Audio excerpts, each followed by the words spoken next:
former Undersecretary of the Army, currently the Executive Director of Hilco Global Geopolitical Unit, and candidly, a Bucks County resident. Patrick Murphy, good afternoon to you. John, I just want to say thanks so much. You've always been there for our troops. When I was running the Army, you jumped out of airplanes with our soldiers. You rappel off the side of the Fox 29 building. Thanks so much, and it's great to talk to you today. Yeah, I mean, you're someone who's been there. You've been in the room when the decisions are made. So first of all, when you hear about this warship being sunk, this is a very, very big deal. Am I correct? No doubt. Yeah, it was a warship that was named after Salmani. There's about 200 Iranian sailors that were on that, and we obviously took it out with a torpedo today. So yes, it happened in the Indian Ocean. It happened about 1,000 miles off their coast. But Jen, let's call a spade a spade. We are a nation at war against Iran. So the fact is that we are using all of our military might to execute on that mission, and that's why we've obviously this has been an important week, not just with over 900 strikes over the weekend, but the fact that we lost 6 of our brother and sister soldiers, as well. Yeah, and we've seen them, the ones that were saved, the ones that were friendly fire with Kuwait. We've seen them have to say, hey, I'm an American, please don't shoot.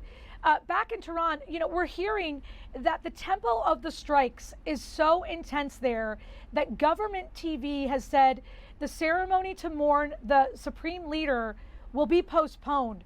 When his predecessor had his ceremony, millions of people showed up. Now, it just gives an idea of just how much the American military is blasting that country, right?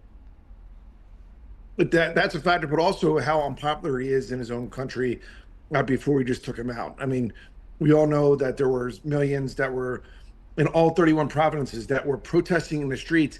And Jen, that regime killed over 25,000, closer to 30,000 of their own civilians that were demonstrating, Iranians, in their streets against this repressive regime.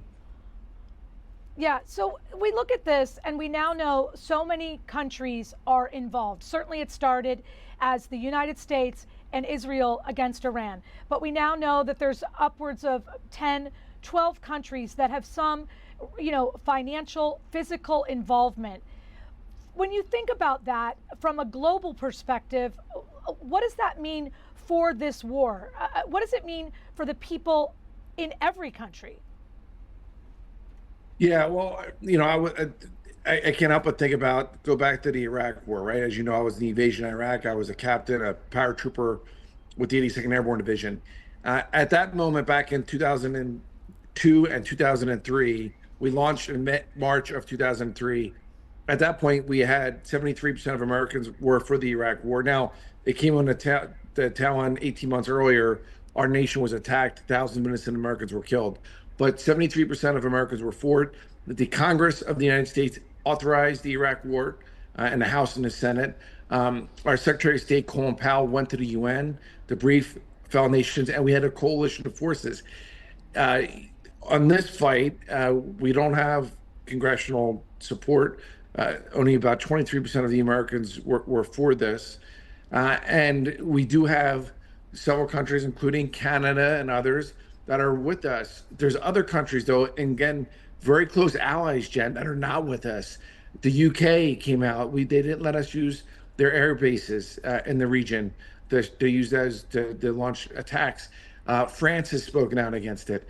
So again, when America acts somewhat unilaterally here, without congressional approval, without a coalition of the willing about this Iranian regime, again, which is an evil regime, but it does go back to the America is at her best when we're a reluctant warrior. And we did Operation Midnight Hammer 8 months ago, where we took out, after Israeli attacked them, we attacked them 2 weeks later. We took out anything they rebuilt after they in the uranium enrichment program, any of their nuclear ambitions. And the problem is that we went back into this without really an imminent threat, which has been a lot of us who are been war fighters, a lot of heartburn without the American people. Yeah.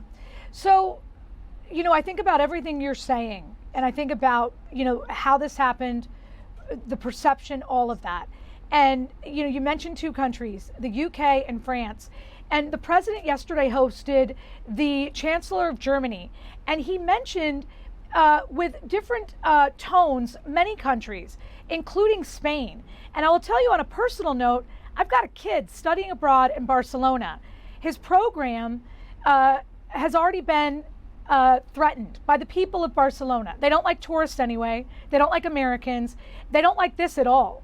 So when you think about all of the people that are vacationing, they have business interests. Maybe they're going to see a soccer game because they know that the FIFA World Cup is headed right here to Philadelphia. You think about this administration, in some ways, some people are saying has put Americans abroad at risk. What's your sense on that? There's no doubt, and that's why, in the State Department has been very clear with any of our students that are studying abroad. I was talking to a father this morning whose daughter is at NYU, and she's in UAE, and we're trying to get her out as quick as possible. The State Department doesn't have the capabilities because they've told their teams to flee the area, and it's doing their best to get their flights out. I will say, it doesn't help the cause for our great country when we take these unilateral actions. And I will also say that it's hurting, frankly, the global economy. And Jen, the reason why I say that is 20% of our oil and liquefied natural gas comes through the Strait of Hormuz. You're probably like, okay, well, we produce about 13 million barrels of oil a day just in, the United States. But, when you look at a lot of other countries who get their oil from Iran, I mean, Iran is an energy superpower. They're number two in natural gas. They're number three in oil. They produce about 3.6 million barrels a day. And what they've done in the counterattacks is they've gone on after other countries in the region that they perceive, frankly, that were supportive of the United States operation and Israel's operation last weekend. So that's why, I go down the list. Bahrain, our fifth fleet that's in that region was attacked. Qatar, they went after the air base there. Abu Dhabi, Kuwait. You look at obviously Jordan. We know about Saudi Arabia. These attacks, and it wasn't just attacks against our American military bases. It's also, Jen, the attacks that happened against basically energy companies. They hit a liquefied natural gas facility. They hit a Saudi Arabian oil facility that produces 500,000 barrels a day just in that one facility. Saudi Arabia had to shut it down. So again, that's why we're seeing a massive spike in energy costs. And this is after heels of, frankly, last year in 2025, we had about a 13% increase in America on energy costs because of data centers, AI. But when you have that cost, and now you're saying, whoa, it's going to go up even higher now because of oil and natural gas, that choke point of the Strait of Hormuz. And people are like, well, it's not just about the prices at the pump. Our grids, the anchor of our electrical grids is really liquefied natural gas. So we're going to feel it here in America, and they're going to feel it across the globe. That is the reason why we're so lucky to have you to reach out to give us perspective. As I mentioned, you've been a guy that has been in these rooms. You're still in the room. We appreciate your perspective. Unfortunately, I'm going to be calling you more often over the next couple of weeks. Fortunately, we get to talk to you. So, yeah, Jen, I just want to say, I do, like I said that in the beginning, I don't know if you heard me. You guys at Fox 29 in our hometown of Philadelphia have always been there for our troops. You could be for the troops and ask the questions of why didn't we go through the congressional, due process here with the Congress voting on this and putting them on record, because we got to be in this. This is a whole nation approach, not just a whole of government approach, because it's our families that will welcome our brothers and sisters homes. And at this time, especially during Lent, let's pray for the sick soldiers that we've already lost. and let's pray for wisdom of these political leaders to hopefully bring this to a conclusion sooner rather than later. Thank you, Okay. Jen. Thank you. Thank you for your service, not just as the Undersecretary, but everything that you've done. We appreciate your help. You got it. Okay.